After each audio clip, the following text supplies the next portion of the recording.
Dans cet épisode, nous irons par monts et par vaux découvrir les rives de Yidu. Ici, tout a rapport à l'eau, que ce soit les sports en plein air ou les écosystèmes aquatiques. Alors vous aussi, venez faire un grand plongeon dans ce second épisode sur Yidu.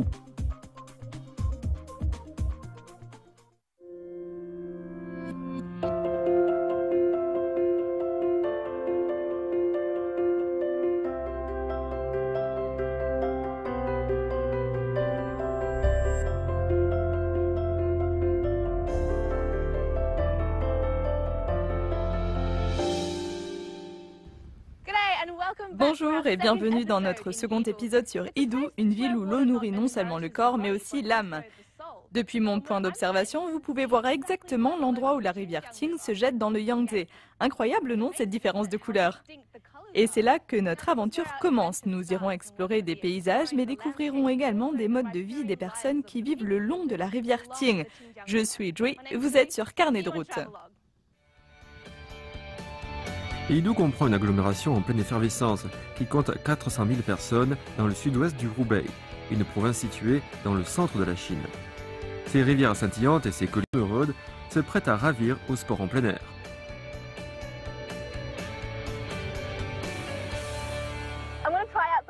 Je vais essayer un peu de jet ski puisqu'on peut en faire sur la rivière Ting. Vous voulez pas venir avec moi? Bon, eh bien, plus tard. Après avoir arrosé le réalisateur et les caméramans, Jui essaie de ne pas être trop tête brûlée, malgré la tentation presque irrésistible de faire chavirer le jet pour quelques brasses. Il fait presque 40 degrés. Mais à la place, direction la vallée Jiufenggu et son parc d'écotourisme. Il s'agit d'une enclave à environ 20 km au sud-ouest du centre-ville de Yidu, dédiée aux loisirs en plein air. Je suis arrivée tout en haut sans me noyer dans ma propre transpiration et maintenant je vais redescendre en tyrolienne.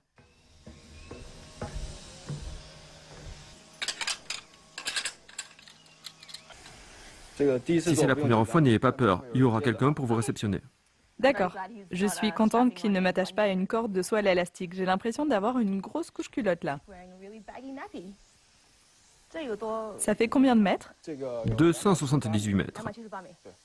Bon, eh bien c'est parti. J'ai mon parachute dans le dos et je vais sauter de l'avion. C'est bon, je suis prête. Vraiment? Faut vraiment que je me lance? Ok.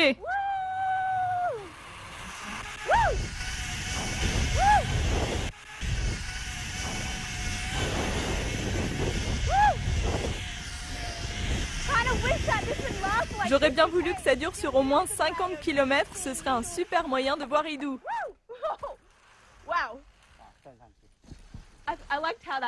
J'ai bien aimé la fin en fait. C'était pas la chose la plus terrifiante que j'ai faite dans ma vie, mais ça faisait du bien de sentir un peu d'air frais sur le visage.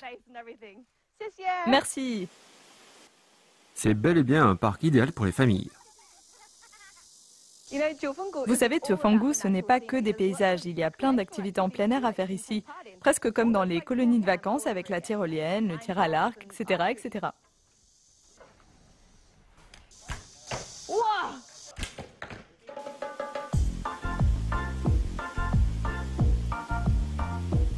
Tirer à l'arc n'est visiblement pas son point fort. Alors Jui part faire un tour. Elle se retrouve dans un petit coin de paradis. Jiufenggu peut se vanter d'avoir un grand nombre de plantes rares qui se développent à proximité de l'eau. D'ailleurs, en parlant d'eau, on va justement aller voir ça de plus près.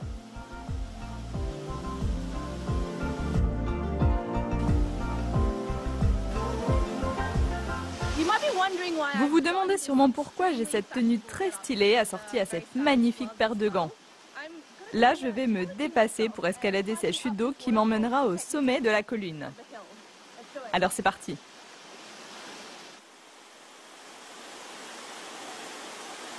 Escalader à contre-courant est une autre activité à faire à Jiufenggu. Il vous suffit juste de... Ces gants hyper stylés sont en option et le reste est plutôt simple. Aidez-vous de la chaîne, calez vos pieds dans les cavités, imaginez que vous êtes Spider-Man et profitez de la vue. Enfin, pas celle du dos de Jui.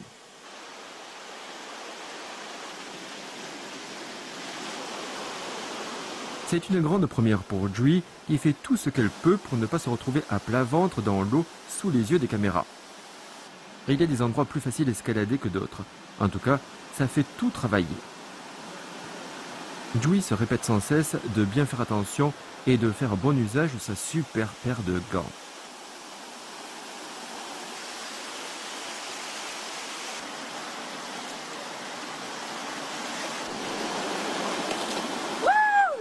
Mission accomplie, j'ai réussi. Regardez, j'ai même des blessures de guerre. Ça faisait tellement peur que j'ai même mouillé mon pantalon, regardez.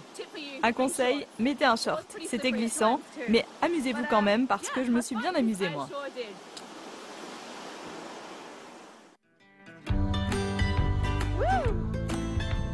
À suivre, un petit avant-goût de la vie au bord de l'eau. Entre le vélo et la cueillette, Jui fait plus d'efforts que d'habitude pour son déjeuner.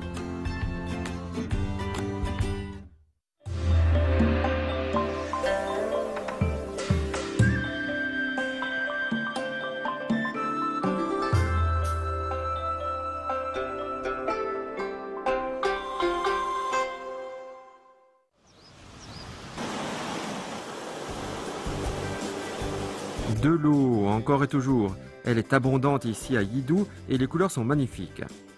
Jui se trouve dans le village de Gyodare, à 25 km au sud du centre-ville.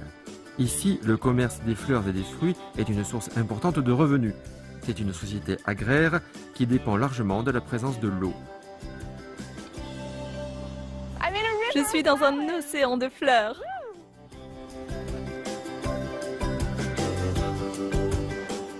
Jui traverse des champs magnifiques pour atteindre un verger très spécial, le seul de la région qui cultive des dattes. Sur l'autre rive moussue se trouvent des rangées et des rangs d'eau, qui ici à Yidu mûrissent en été, alors qu'elles mûrissent plutôt en automne au nord du pays qui concentre la majorité de la production. Les jaunes sont mûrs. Ah super, prête à manger. Oui. Regardez combien il y en a, les branches sont sur le point de craquer sous leur poids. Vous savez, avant de venir en Chine, je n'avais mangé que des dattes sèches sous vide. Ça c'est frais et super croquant, c'est génial, délicieux. C'est très bon.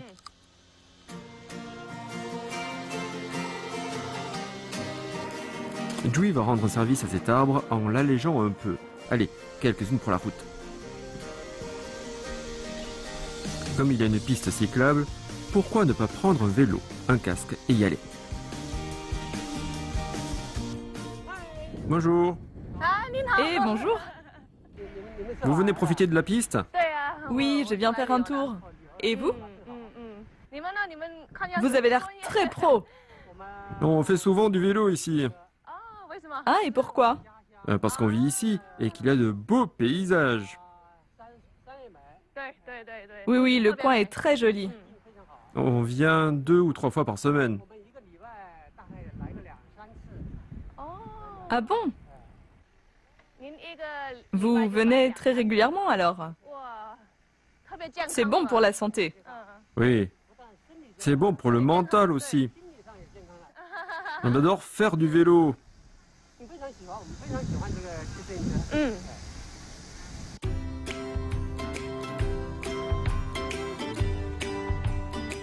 Les cyclistes parcourent les routes si souvent que ce sont de vrais GPS vivants. Jui aimerait goûter quelques spécialités du coin et peut-être passer la nuit ici. Alors, ils lui ont recommandé un gîte familial rural. Les cyclistes l'escortent jusqu'à la porte d'entrée du site où elle se retrouve finalement livrée à elle-même. Et voilà, voici la demeure de la famille Liu. Bonjour, bienvenue. Merci. Il fait chaud aujourd'hui, hein? Oui, un peu. Voici la chambre. Super. La chambre vous convient? Oui, elle est vraiment bien, merci. Au revoir. Elle est grande cette chambre. Vous voyez, c'est fonctionnel, basique, mais c'est propre et il y a la clim et un grand lit. Bon, on mettra le réveil plus tard. Ne prenez pas celles avec des trous. Elles ont sûrement des vers. D'accord, donc pas les feuilles avec des trous. Mais ça montre qu'on fait vraiment de l'agriculture bio. Oui, c'est sûr. S'il n'y avait aucun insecte dessus, ça voudrait dire... Qu'il y a des pesticides. Vous faites pousser des légumes comme ça chez vous? Non, mais quand j'étais petite, mes parents plantaient beaucoup de légumes et d'arbres fruitiers dans le jardin. D'accord. Donc ils plantaient des choses différentes. Oui, oui, et pas de patates douces. Oui, mes parents font pousser des légumes dans leur jardin. Ils ont aussi des arbres fruitiers comme des ananas et aussi des avocatiers. Mais on n'a pas de patates douces par contre. Donc là, c'est la première. Vous pouvez manger les feuilles et les racines aussi. Ça, c'est de la patate douce. Non, elle est grosse. Super. On peut la ramasser.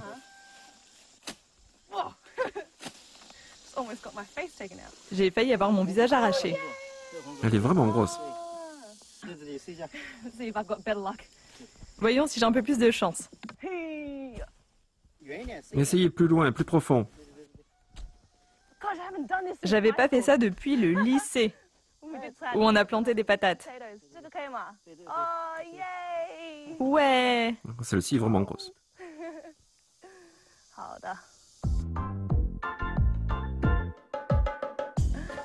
Ils sont vraiment géants ces piments rouges.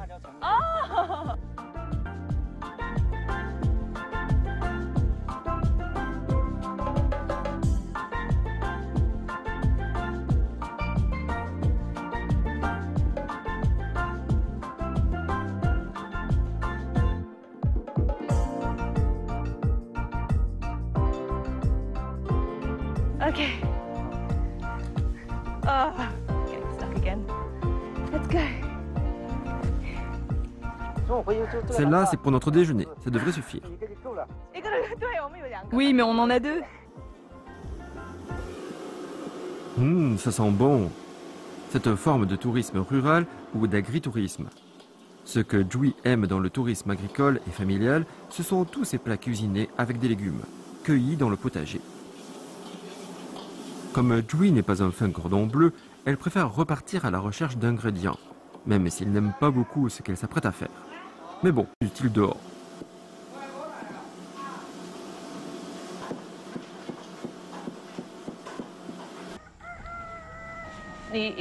Ça prend combien de temps avant d'avoir une touche? C'est rapide, juste quelques minutes. Ah oui? Oui, les poissons viennent vite. Bon, si c'est juste quelques minutes, ça devrait aller. Notre région était très pauvre avant. Oui, Jusqu'à quelle période environ? jusqu'en 2014.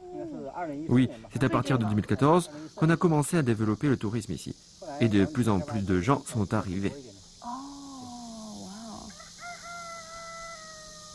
Donc votre niveau de vie s'est amélioré. Oui, des gens peuvent venir ici pour manger et pour pêcher. Et il y a beaucoup de touristes? Au pic de la saison, plus de 100 par jour. Je suppose que l'agritourisme est une très bonne chose pour que ces familles rurales augmentent leurs revenus. Et il disait qu'il y a quelques années, ce coin était peut-être un des villages les plus pauvres de Hidou, donc ils ont fait un sacré bout de chemin. C'est vraiment super ce qu'ils ont fait. Le poisson mord à l'hameçon. Ah bon? Sur ma ligne? Oh mon Dieu! Il est énorme! C'est un monstre!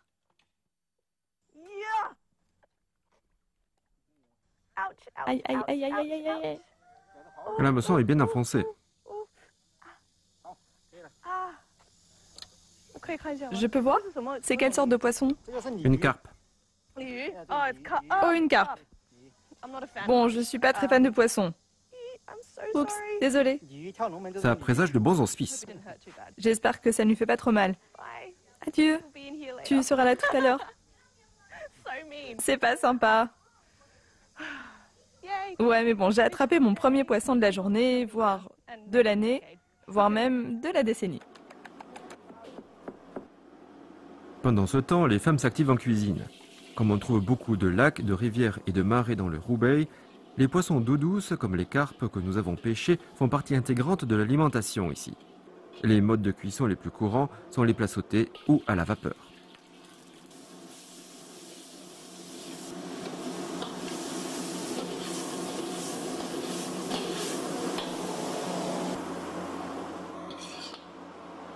C'est quoi ce plat? Une omelette, Ah, super, et ça? ça vient. C'est quel plat? Du poisson pimenté à la vapeur. Avec le poisson qu'on a attrapé? Oui. Ça m'a l'air très bon. Eh bien, on n'a qu'à goûter. Avec plaisir. Mon moment préféré de la journée, manger. C'est délicieux. Ça vous plaît? C'est très bon, mais il y a beaucoup d'arêtes. Et ça, c'est quoi?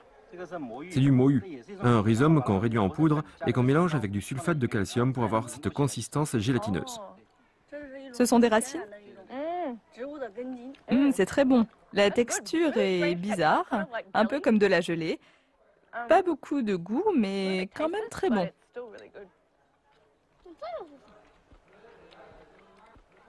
Je ne sais pas ce que c'est non plus. C'est du bien pis. C'est une sorte de champignon.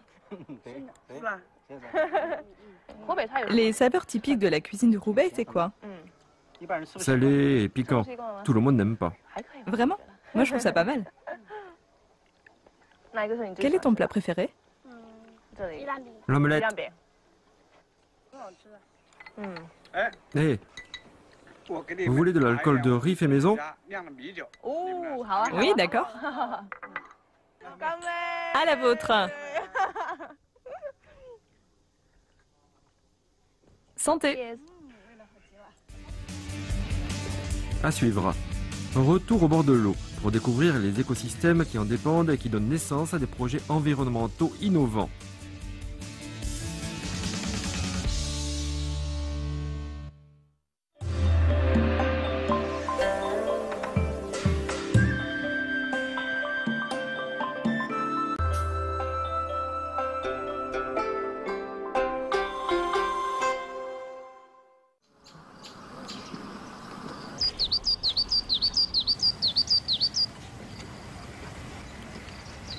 Jui est une amatrice inconditionnelle de chants d'oiseaux.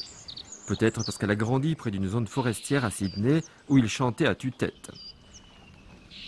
Et entendre le chant mélodieux des oiseaux de Idou l'a plongé quelque peu dans la nostalgie.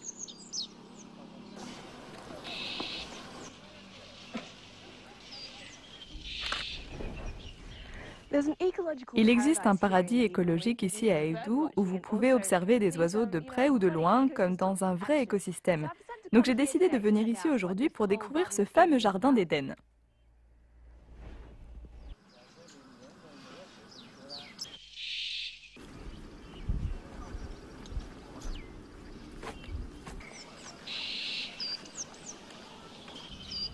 C'est un vrai paradis vert ici. Mais ce n'a pas toujours été le cas. Il y a quelques années, la rivière Qing était polluée et la qualité de l'eau avait grandement besoin d'amélioration. Alors M. Liang, coiffeur de profession, a décidé de faire quelque chose. Et c'est pourquoi il a lancé les jardins flottants pour purifier l'eau et augmenter la biodiversité de la zone. Comme la présence d'oiseaux est un indicateur d'un écosystème sain, on peut voir que c'est un vrai succès. Jui a rencontré l'homme en personne.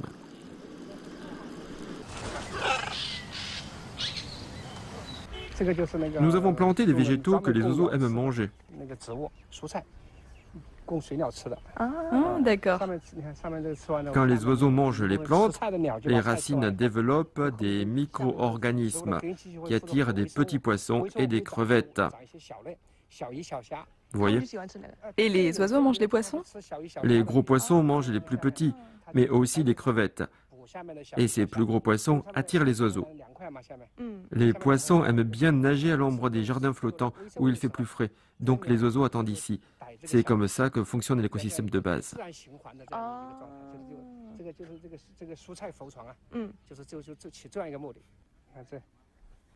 Regardez, ce sont des fientes d'oiseaux. Les couleurs différentes indiquent que ce sont des oiseaux différents. Vous voyez, celles-ci sont noires. C'est un bon engrais naturel. Oui, il n'y a pas plus bio. C'est un oiseau herbivore. En effet, c'est vert. Bien, maintenant qu'on en a fini avec les déjections, on peut parler nourriture. Ces plans d'eau sont une réserve de nourriture pour les oiseaux, les poissons, les crevettes, mais aussi les humains. Ça, ce sont des châtaignes d'eau cornues. Elles ont plein de cornes. Et ça, c'est un nénuphar épineux. Ah, ça ressemble à ça? Tout est bon dans cette plante. Les fleurs sont jolies et après la floraison, les graines sont très bonnes pour la santé. Regardez, touchez. Mais allez-y doucement. Ah oui, en effet. Vous pouvez manger les tiges comme légumes. Et ça, c'est quoi? Le sagittaire à feuilles en flèche. Une plante tueuse? Et là, ce n'était que le début. Nous avons plusieurs variétés de légumes ici. On n'a qu'à aller chercher ce qu'il faut pour le déjeuner. D'accord. On va récolter les racines. Les racines, c'est ce que vous appelez plante caméléon, non? N'avais jamais vu la plante. Allez, ça suffit.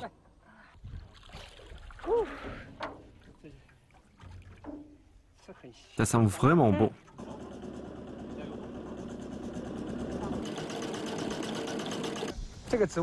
Cette plante s'appelle salicaire commune. Elle a beaucoup de racines qui purifient l'eau. Les racines absorbent les excès de nutriments et les micro-organismes sur les racines attirent les poissons. Donc on n'a pas besoin de nourrir les poissons ou de fertiliser les plantes.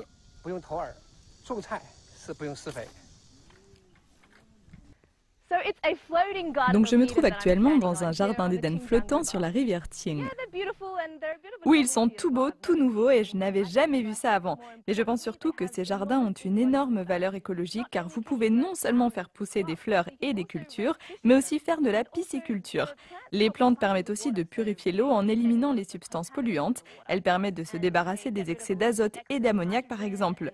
Donc il s'agit là d'un projet expérimental dont Idou peut largement s'inspirer ainsi que le reste de la Chine.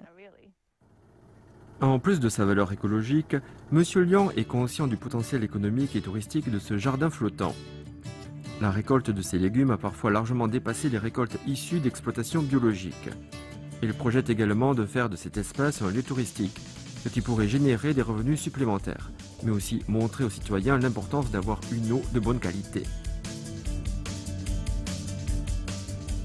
Cet autodidacte en matière environnementale a passé une décennie à faire revivre les marais de Idou et les résultats sont remarquables. Aujourd'hui, la majeure partie des métaux lourds ont disparu et l'équilibre naturel de l'écosystème est revenu à la normale dans les zones où il y a les jardins flottants. Et tout cela grâce à un homme et à son épouse. Ce sont des châtaignes d'eau. Oui, ce sont les châtaignes d'eau qu'on a ramassées tout à l'heure dans le jardin flottant. Les feuilles sont vertes, mais les tiges sont rouges comme la couleur des châtaignes. Et c'est joli.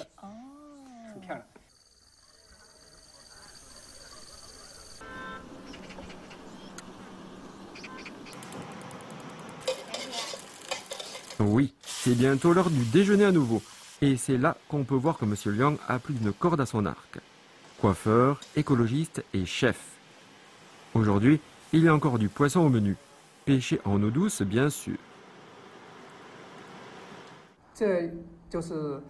Voilà la gastronomie des terres marécageuses, des produits issus de ces zones humides. Je vais vous expliquer. Ça, ce sont des plats typiques avec notamment une variété de poisson-chat, une sorte de poisson appelé feiyu de la rivière Qing. Il est riche en nutriments et ça, ce sont des racines de plantes caméléons qu'on a ramassées. Ça, ce sont les châtaignes d'eau cuites à la vapeur, des tiges de nénuphar épineux et des racines de lotus. Ça, ce sont des graines de châtaigne d'eau. Goûtons d'abord à la soupe de poisson.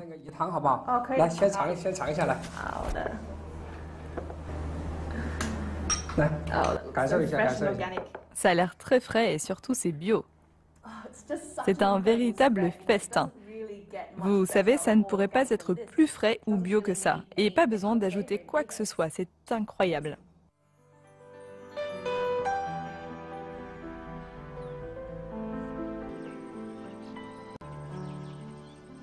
Ah, Idou, ses eaux scintillantes, ses vallées d'émeraude, sa faune et sa flore, et sans oublier ses habitants.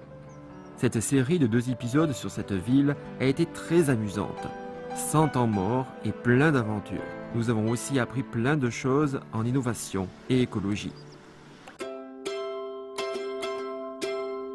En fait, ces 2 épisodes ont été très amusants, malgré le fait que Jui baignait dans sa sueur toute la journée. Vous voyez, cette ville riveraine marie parfaitement histoire, culture et paysage. Nous avons découvert un temple taoïste, mais aussi une légende de la dynastie Qing, Yangshuojing, jouée à cache-cache dans une forêt de pierre de 500 millions d'années. Nous avons goûté à la cuisine de la minorité Tudja. Écoutez un homme orchestre jouer du Nangguan et passé quelques jours sous le soleil dans cette jolie ville du sud-ouest de la province du Hubei. Mais attendez, il reste une dernière activité en plein air à faire avant de se quitter.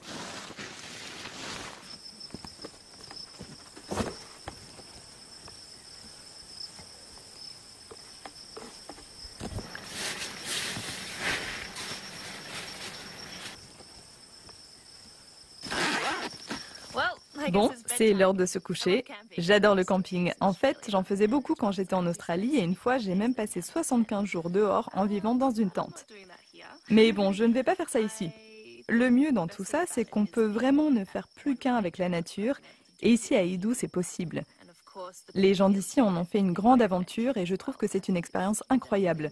Je suis quand même un peu fatiguée, donc je vais me glisser dans mon sac de couchage. Alors, à plus tard les amis, je m'appelle Joy et merci d'avoir suivi.